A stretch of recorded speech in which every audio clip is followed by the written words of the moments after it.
Martin Beaulieu, je suis photographe reporter depuis près de 15 ans déjà. L'idée de départ a toujours été de trouver une façon, ça a été de trouver un médium finalement qui me permettrait de vivre en voyageant. La photographie me semblait tout à fait appropriée, d'autant plus que j'ai toujours été attiré par l'image. Avec des livres de photographie et tout ça. Donc ce qui fait qu'à un certain âge, qui est de l'ordre de 20 ans, à mes 20 ans, j'ai décidé d'aller prendre un cours de photo, d'aller faire mes premières armes dans la photographie à Montréal, principalement la photographie de théâtre. Et ce qui, par la suite, avec le temps, au fil des années, finalement, m'a amené à faire du reportage en cours de route. Un des premiers résultats d'Avid Monkeys, dont l'association avec Sophie Mangado, a été justement les Emmurés de la frontière, qui consiste à aller à la rencontre toujours de populations qui vivent tout le long de la frontière ou des frontières au départ. C'était l'idée originale. Et en ce moment, en 2009-2010, on a décidé de se consacrer à la frontière États-Unis-Mexique. Pas nécessairement tout le monde sont conscients qu'il y a un mur frontalier tel qu'on pourrait le concevoir finalement, tel qu'on peut remarquer finalement à Gaza et Israël. Mais il en existe bien un. Alors, ça a été de voir quel est l'impact de ce mur frontalier États-Unis-Mexique en Amérique du Nord.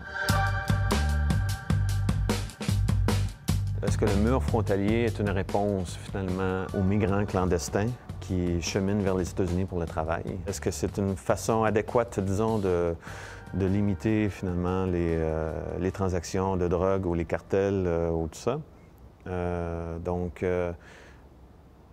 On s'est penché vers les Américains et quelques Mexicains aussi qui vivaient le long de la frontière afin de voir qu'est-ce qu'ils en pensaient de ce mur-là. Alors, cette exposition-là qui va être présentée, qui est présentée cette année en Gaspésie,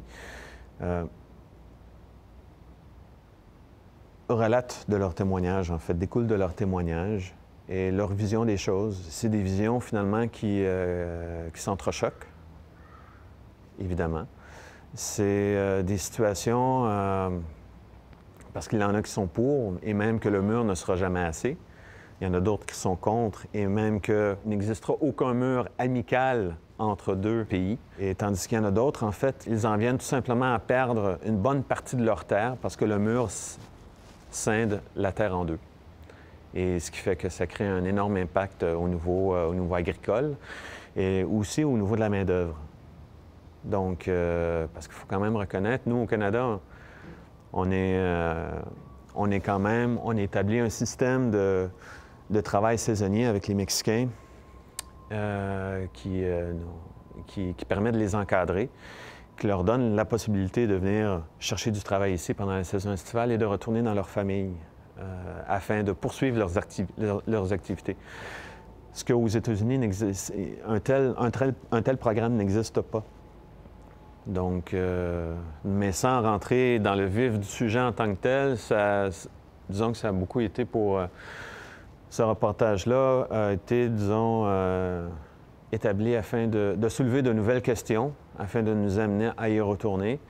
Et j'espère bien dans le but d'aller à la rencontre de gens qui vivent autour de d'autres murs, considérant qu'il en a près d'une vingtaine de murs frontaliers dans le monde.